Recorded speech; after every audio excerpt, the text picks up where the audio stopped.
Bonjour Guillaume. Bonjour Virginie, bonjour tout le monde. Pour débuter, 40 ans après la découverte du virus, ce 1er décembre est synonyme de journée mondiale de lutte contre le sida.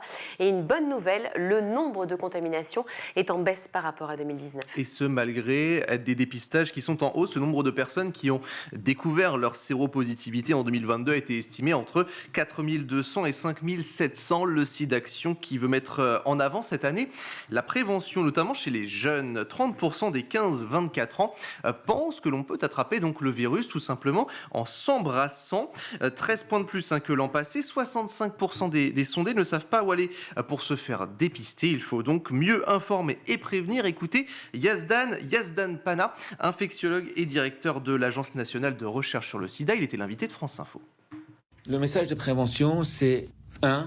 Il faut se dépister. Maintenant, on peut même aller dans un laboratoire sans passer par un médecin et demander un test de VIH. Si votre test est positif, le fait de prendre un traitement rapidement empêche la transmission. Si votre test est négatif et si vous faites partie des populations à risque, vous pouvez prendre un traitement qui empêche la transmission. L'infectiologue donc Yazdan Pana, invité de France Info. Pour plus d'informations, justement, rendez-vous sur le site internet sidaction.org avec toutes les réponses à vos questions et puis surtout pour faire un don. Le SIDAction, il en est question dans quelques instants.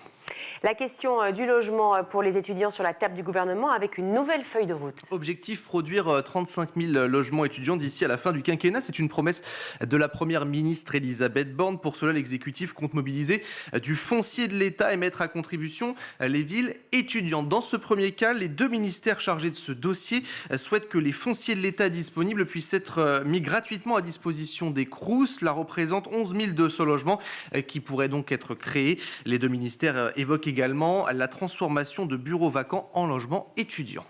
C'est une mesure promise par Gabriel Attal. À partir de juin 2024, les élèves de seconde générale et technologique devront faire un stage obligatoire. Cela concerne 550 000 lycéens qui devront donc passer quelques jours en entreprise. Hier, le ministre de l'économie Bruno Le Maire, accompagné donc de notre ministre de l'éducation Gabriel Attal, ont lancé l'opération depuis un lycée de Seine-Saint-Denis, Mon Stage de Seconde. Ces deux ministres qui ont annoncé que plus de 300 entreprises et organisations avaient déjà pris part à cette première étape en s'engageant d'ores et déjà à accueillir des jeunes d'ici l'été prochain. Les deux ministères qui se sont également félicités de ce succès. 200 000 offres de stage vont être publiées parmi les entreprises. Il y a notamment les deux ministères ou encore Carrefour, Système U, La Poste, France Télévisions, le secteur public, associatif et culturel qui se joignent également à cette mobilisation. L'opération Mon Stage de Seconde qui va se déployer partout sur le territoire avec d'autres étapes de mobilisation, notamment dans les TPE et dans les PME.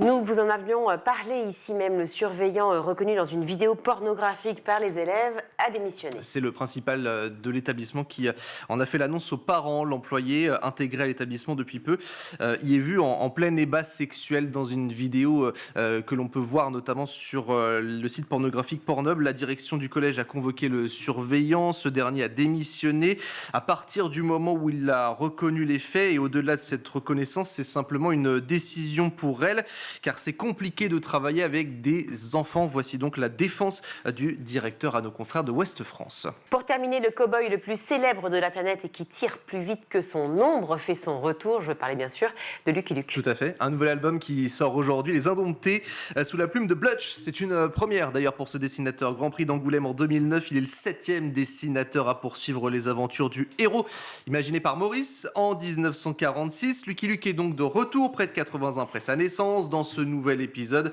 Sans les incontournables personnages des Dalton ou encore de Rantanplan, Lucky Luke va jouer la nounou d'enfants turbulents. Explication de son dessinateur au micro de France Info.